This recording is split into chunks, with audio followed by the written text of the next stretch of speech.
Ya, pemirsa, jalur mudik di wilayah Padalarang, Kabupaten Bandung Barat, Jawa Barat terpantau ramai lancar pada Sabtu pagi tadi. Ya, meski pemerintah telah mengimbau agar tidak mudik menggunakan roda 2, namun sebagian masyarakat masih memilih menggunakan sepeda motor karena lebih ekonomis. Pemirsa, memasuki H-4 Lebaran, pemudik roda 2 yang melintas di Jalan Padalarang, Kabupaten Bandung Barat, Jawa Barat meningkat secara signifikan sejak Jumat 5 April kemarin. Rata-rata pemudik berasal dari wilayah Jabodetabek. Pemudik roda 2 tidak hanya membawa barang bawaan pribadi serta oleh-oleh, namun banyak di antara mereka juga membawa anak-anak yang masih balita. Tak hanya di wilayah Padalarang, pemirsa, peningkatan pemudik roda 2 juga terjadi di jalur arteri dari arah Cianjur maupun sebaliknya, serta di wilayah Purwakarta.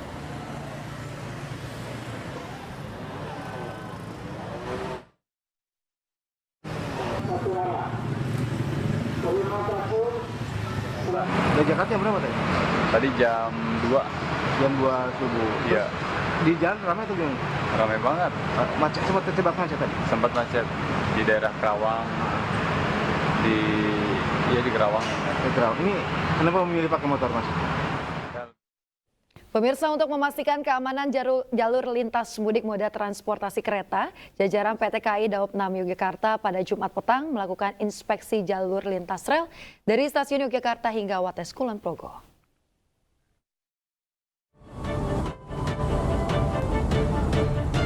Jajaran PT Kereta Api Indonesia Daerah Operasional 6 Yogyakarta bersama jajaran Polda, unsur TNI serta pejabat Pemprov Daerah Istimewa Yogyakarta pada Jumat petang melakukan pengecekan jalur rel lintas selatan menggunakan kereta khusus inspeksi milik Dirjen Perkeretaapian Kementerian Perhubungan. Pengecekan jalur lintas kereta ini diawali dari stasiun Yogyakarta hingga stasiun Wates Kulon Progo yang salah satu titik jalurnya di kawasan Petak Rewulu beberapa bulan lalu menjadi lokasi kecelakaan kereta. Kepala PT KAI Daob 6 Yogyakarta menyatakan pihaknya memastikan kondisi jalur lintas selatan dinyatakan aman dan lancar untuk mudik Lebaran 2024. Kita kebetulan yang kita pakai ini kereta inspeksinya dari Dirjen KA. Jadi kereta inspeksi dari Semarang kita datangkan ke sini, kemudian kita coba treknya, nah ternyata tidak ada kendala. Jadi selama ini trek sudah nyaman. Sementara untuk mendukung kelancaran arus mudik Lebaran, Polda Daerah Istimewa Yogyakarta bersama instansi terkait juga meningkatkan keamanan dan penambahan rambu di sejumlah titik jalur rawan kecelakaan. Kalau persiapan jalur alternatif kemarin juga sudah kita siapkan, ada beberapa yang memang dalam sisi keamanannya, dari sisi penerangan, kemudian ada rambu-rambu. Kemudian sudah disiapkan juga oleh dinas terkait untuk penambahan penerangan di titik tertentu. Kemudian ada beberapa black spot yang rawan laka juga sudah kita survei bersama. Dalam kesempatan ini, jajaran PT KAI juga turut menyalurkan bingkisan kepada petugas lapangan di stasiun yang tetap bekerja selama masa mudik Lebaran. Dari Yogyakarta, Heru Trijoko, iNews melaporkan.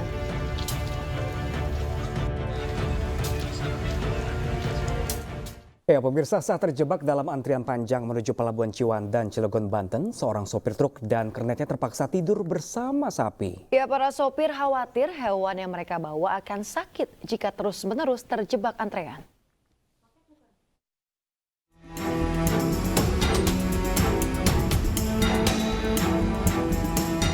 Antrean panjang hampir 1 kilometer terjadi di Simpang 3 Jalan Lingkar Selatan menuju Pelabuhan Ciwandan, Cilegon, Banten.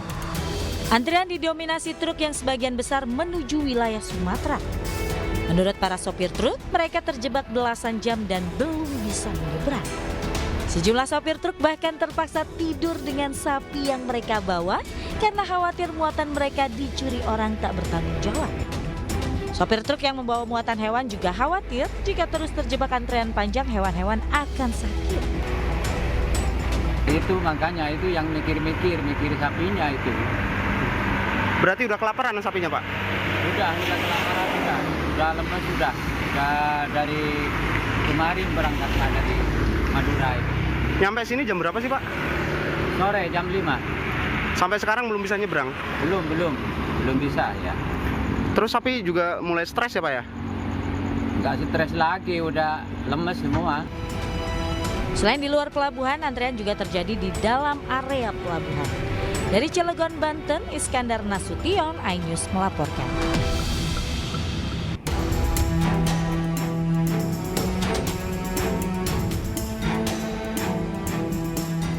Antrean panjang hampir 1 km terjadi di Simpang 3 Jalan Lingkar Selatan menuju Pelabuhan Ciwan dan Cilegon, Banten. Pemirsa, memasuki puncak arus mudik lebaran, arus lalu lintas di sekitar gerbang tol Cikampek Utama mulai terjadi lonjakan kendaraan yang signifikan. Ya, pemirsa, pihak Jasa Marga menyebut bahwa pagi tadi jumlah kendaraan yang mengarah ke Palimanan mencapai 72.000 kendaraan.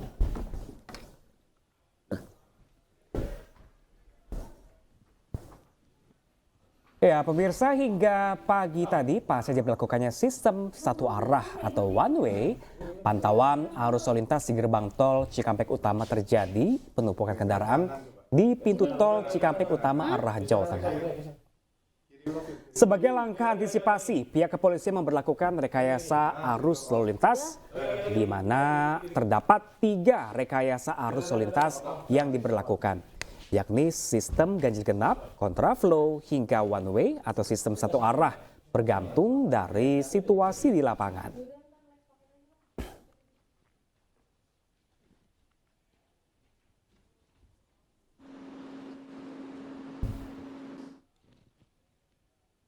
Ya, pemirsa, memasuki akhir pekan terakhir di bulan Ramadan, arus lalu lintas di kawasan Lingkar Gentong ini terpantau ramai dilintasi kendaraan menuju ke arah timur.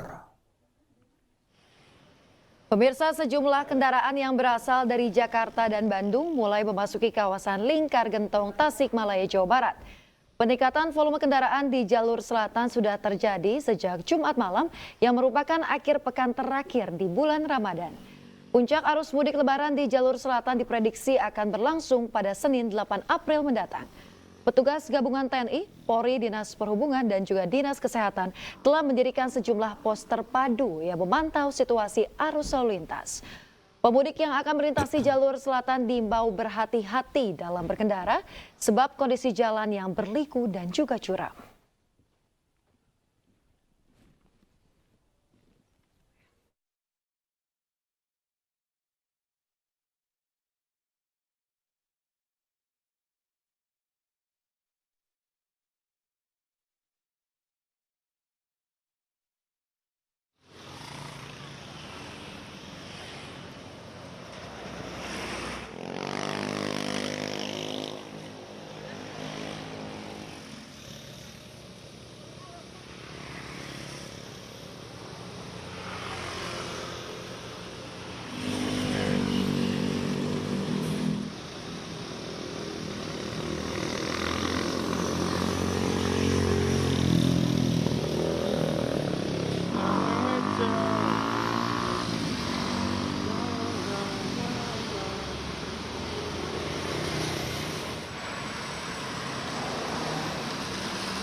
Ya, pemirsa, adakah dari Anda yang akan melakukan perjalanan mudik menggunakan mobil pribadi roda 4 menjelang Lebaran? Nah, jika iya, Pram dan juga pemirsa, ini saya memiliki sejumlah tips yang bisa Anda terapkan agar perjalanan mudik Anda aman dan juga lancar. Berikut liputannya.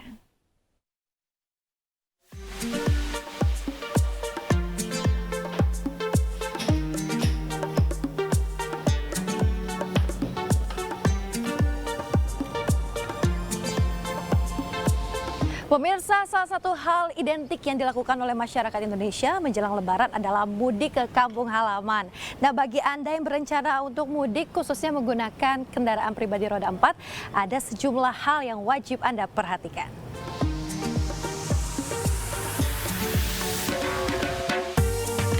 Nah, sebelum melakukan perjalanan jauh, Anda bisa memastikan kendaraan Anda dalam kondisi prima.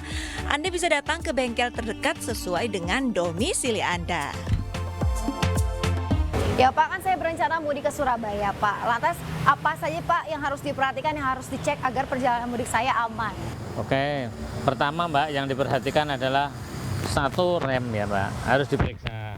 Kedua ban, ya ban ini kondisi seperti apa ya. Kalau memang udah halus ya sebaiknya ganti karena perjalanan jauh, itu penting. Kedua Mbak, air radiator. Selanjutnya air aki seperti ini ya Mbak, ini airnya harus diperhatikan, nih radiatornya. Ini harus diperhatikan Mbak sebelum jalan. Terus nggak kalah pentingnya adalah AC mobilnya Mbak. AC itu sangat apa ya Mbak dibilang krusial, kebutuhan pokok lah ya Mbak ya. Karena apa, antisipasi kalau nanti perjalanan jauh ini tiba-tiba kita membawa keluarga, AC bermasalah di jalan, nah itu yang harus kita hindarkan. Oke, lantas bagusnya tuh Pak berapa ini Pak ngeceknya sebelum hari keberangkatan, jeda waktunya tuh berapa lama Pak? Usahakan 2 minggu sebelum hari H. Kenapa begitu? Karena nanti kalau antisipasi Mbak, kalau mungkin ada sesuatu hal yang kurang pas atau mungkin ada kurang-kurang enak kan bisa masih komplain ke bengkel gitu kan. Jadi masih ada jeda waktu lah, jangan sampai yang terjadi besok mula hari ini masuk bengkel, nanti kalau ya antisipasi sih, kalau nggak ada masalah nggak apa-apa, kalau ada masalah nanti udah di jalan, bengkel udah tutup, repot kan.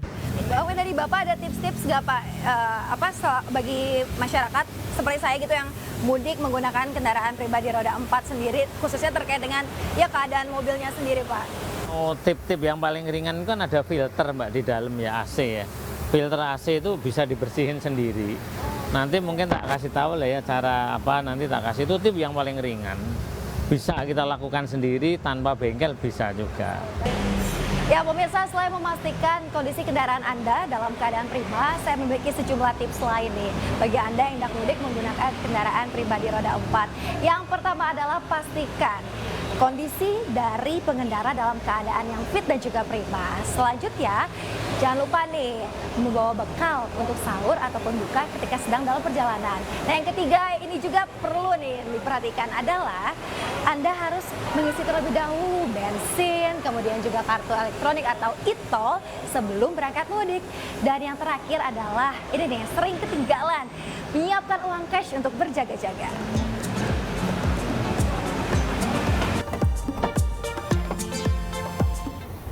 Nah pemirsa, saya sudah siap untuk mudik ke kampung halaman. Pemirsa harus selalu ingat untuk menjaga stamina apabila mengantuk ataupun lelah, menepilah terlebih dahulu. Dan jangan lupa untuk selalu mematuhi rambu-rambu lalu lintas. Dari Jakarta, Yasminata Nialeman, iNews melaporkan.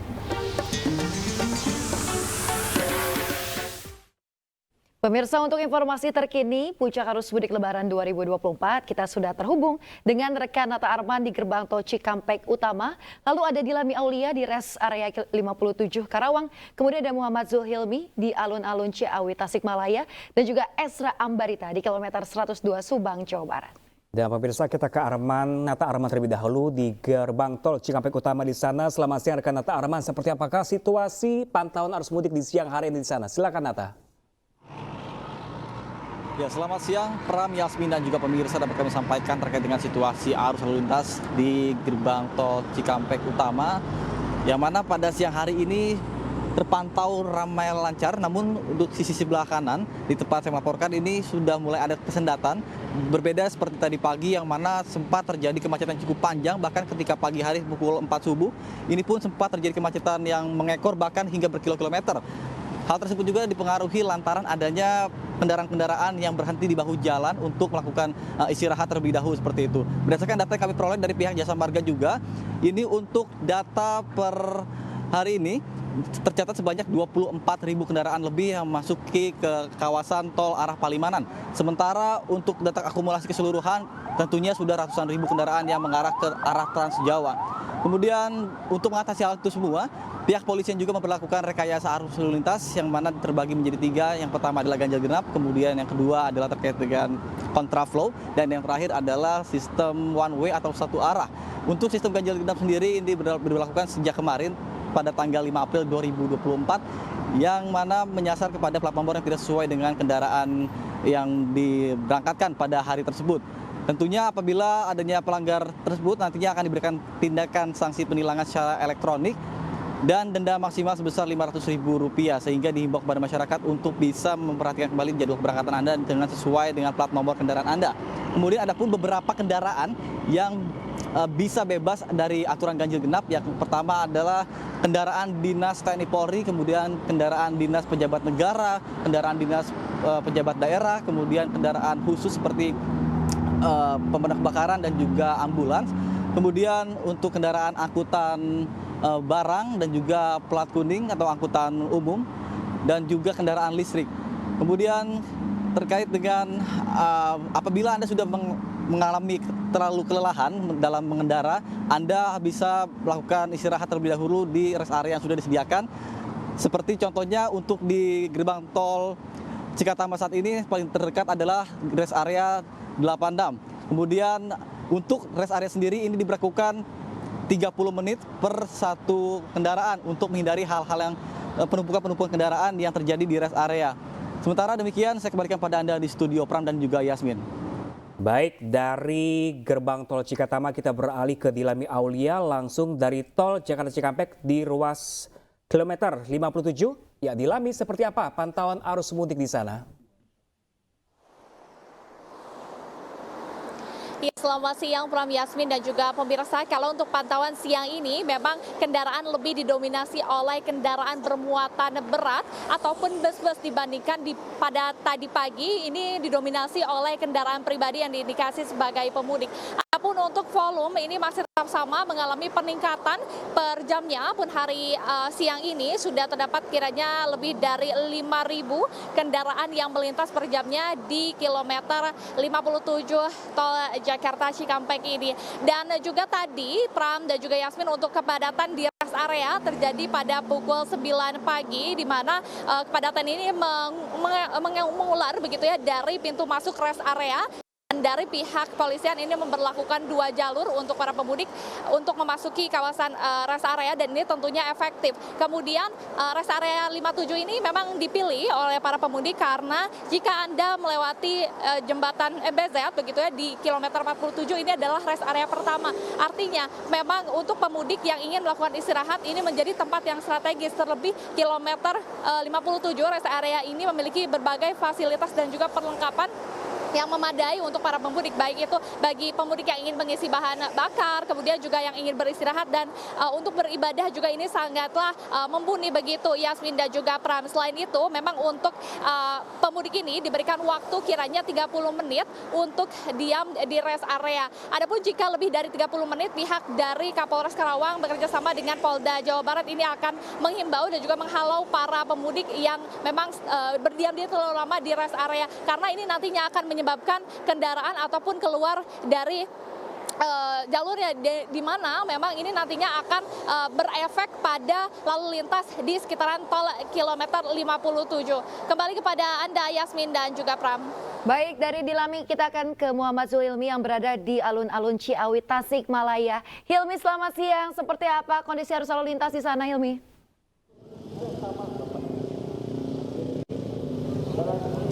Ya, Yasmin, Pram, dan juga pemirsa, jika tadi pagi kami mengabarkan dari Lingkar Gentong, Jawa Barat, dan kami saat ini sudah bergeser ke persimpangan alun-alun Ciawi, Tasikmalaya, di mana pada pagi menjelang siang hari ini kondisi arus lalu lintas di simpang alun-alun Ciawi, Tasikmalaya ini sudah mulai padat, di mana memang ini salah satu titik kemacetan di sepanjang jalur selatan, di mana untuk di sini, di simpang alun-alun Ciawi, Tasikmalaya ini menghubungkan antara jalur dari Bandung menuju ke kota Tasikmalaya ataupun sebaliknya. Dan memang kepadatan ini ditambah lagi dengan adanya perlintasan kereta api jarak jauh yang membuat pengendara baik itu mobil dan juga motor harus memberhentikan kendaraannya jika ada kereta api jarak jauh yang melintas. Dan untuk mengetahui selengkapnya bagaimana arus lalu lintas di simpang alun-alun Ciawi, Tasikmalaya siang hari ini, kami sudah bersama dengan Aibda Sendi, anggota Babin Kaptipmas dari Polsek Ciawi. Selamat siang Pak Sendi. Siang. Pak Sendi, mungkin langsung saja bisa dijelaskan bagaimana situasi arus lalu lintas di simpang alun-alun siang ini, Pak.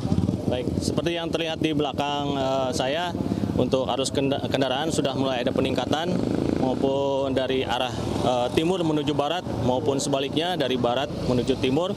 Namun kami dari Polres Tasikmalaya Kota melakukan rekayasa lalu lintas, yaitu untuk di persimpangan Penyusuhan, simpang 4 Penyusuhan, jadi kendaraan tidak ada yang melewati Pasar Alun atau Terminal Ciawi, melainkan kita arahkan untuk lurus ke arah alun-alun Ciawi. Untuk sebaliknya dari arah barat menuju timur, Tasikmalaya Kota maupun ke daerah Jawa Tengah, kita alihkan untuk kendaraan, kita rekayasa dari Simpang 3 Sukamantri, kita belokkan ke arah sebelah kiri, yaitu melintasi terminal maupun Pasar Ciawi. Karena hambatan-hambatan juga di sana mungkin bisa terjadi dengan masyarakat lokal yang akan berbelanja kebutuhan menjelang Lebaran. Baik, kalau untuk pantauan pemudik sendiri Pak, baik dari arah Bandung atau Jakarta menuju ke Tasikmalaya dan hingga ke Jawa Tengah untuk siang hari ini seperti apa? Baik, untuk peningkatan volume kendaraan dari timur menuju barat juga ada peningkatan maupun sebaliknya peningkatan roda 4, terutama dominasi peningkatan untuk kendaraan roda 4 volumenya agak meningkat. Mulai hari ini kan kendaraan sumbu 3 dilarang untuk melintasi jalur selatan ini ya Pak ya. Kemudian untuk pengawasannya seperti apa? Baik. Untuk pengawasan roda sumbu 3 sudah dilarang untuk beroperasi. Kita bekerja sama atas perintah pimpinan juga untuk melakukan pengandangan kendaraan yang tepatnya mungkin nanti akan diparkirkan sementara di Simpang 4 Penyusuhan. Karena Simpang 4 Penyusuhan memungkinkan untuk menampung kendaraan-kendaraan roda sumbu 3 yang memaksa untuk melakukan perjalanan atau pengiriman barang. Oke, baik. Terima kasih banyak Aibda Sandy, selamat bertugas kembali Pak. Ya, Yasmin, Pram, dan juga pemirsa, memang arus lalu lintas di sekitar jalur selatan ini akan diperkirakan semakin meningkat pada malam hari karena memang pengendara sepeda motor khususnya lebih memilih untuk berangkat pada malam hari. Demikian yang dapat kami sampaikan. Kembali ke studio. Demi selanjutnya kita ke Esra Ambarita di kilometer 102 Subang, Jawa Barat. Bagaimana kondisi di sana, Esra? Silakan, Esra. Ya, selamat siang Pram, Yasmin, dan juga pemirsa. Informasi terbaru di Tol Cipali, tepatnya di kilometer 102. Untuk arus lalu lintas terpantau ramai lancar, tidak ada peningkatan yang cukup signifikan di siang hari ini. Namun informasi yang kami dapatkan pada siang hari ini, volume kendaraan terus mengalami penambahan seiring dengan geliat masyarakat yang hendak melakukan perjalanan mudik, khususnya yang mengarah ke Jawa. Tapi kalau kami perhatikan sedari pagi tadi, ketersedatan kerap kali muncul di titik saya mengabarkan. Hal ini dikarenakan sejumlah faktor, yakni yang pertama adalah karena banyaknya para pemudik yang menyinggahi ataupun singgah maksud kami di rest area 102, kemudian mengharuskan ataupun menciptakan antrean yang cukup mengular di ruas tol Cipali ini. Kemudian faktor yang kedua adalah terjadi penyempitan jalur dari 3 jalur menjadi 2 jalur, dan faktor yang terakhir adalah berkaitan dengan pertemuan antara pemudik yang dari arah Jakarta bertemu dengan para pemudik yang keluar dari tol Cisumdawu. Ini merupakan tol baru sehingga beban kendaraan ini semakin meningkat dan ini melintasi ataupun melewati ruas tol Cipali. Untuk terus mengantisipasi tersebut, dari pihak Korlantas ataupun polisi menerapkan sejumlah skema. Salah satunya ini menerapkan dengan menyisir bahu jalan, mengingatkan kepada masyarakat agar tidak berhenti di bahu jalan, mengingatkan ini untuk keselamatan bagi para pemudik. Kemudian juga diberlakukan 3 rekayasa lalu lintas. Yang pertama adalah pemberlakuan dari one way yang juga diterapkan di tempat saya mengabarkan, dan juga pemberlakuan dari kontraflow ini sudah dimulai dari hari kemarin, dan yang terakhir adalah pemberlakuan sistem ganjil genap, yang mana sistem ganjil genap ini diberlakukan dari kilometer 0 hingga kilometer 414. Kendati demikian pemirsa, untuk sejumlah rekayasa lalu lintas ini masih bersifat situasional, artinya bisa saja hari ini diberlakukan one way atau bisa saja diubah sesuai dengan pihak dari kepolisian melihat volume kendaraan. Satu hal yang terus dihimbau dari pihak kepolisian bagi masyarakat agar terus berhati-hati di jalan dalam perjalanan mudik ini, dan apabila mengalami kantuk ataupun kelelahan, ini ada baiknya untuk memanfaatkan sejumlah rest area untuk beristirahat, memulihkan kembali tenaga. Salah satu rest area yang bisa Anda kunjungi ataupun singgah sementara waktu ada di rest area 102. Di sini fasilitasnya terbilang sangat lengkap, mulai dari tempat makan, kemudian juga penyediaan kantung kantung parkir, hingga tempat bermain untuk si kecil. Hal ini dilakukan untuk mengingatkan masyarakat untuk selalu aman sampai tujuan. Demikian, kembali ke Anda Yasmin dan Pram. Ya baik, terima kasih atas laporan rekan-rekan. Ada Esra Ambarita, kemudian sebelumnya Nata Arman, Dilami Aulia dan juga Muhammad Zuhilmi melaporkan langsung dari sejumlah titik pantauan arus mudik Lebaran 2024.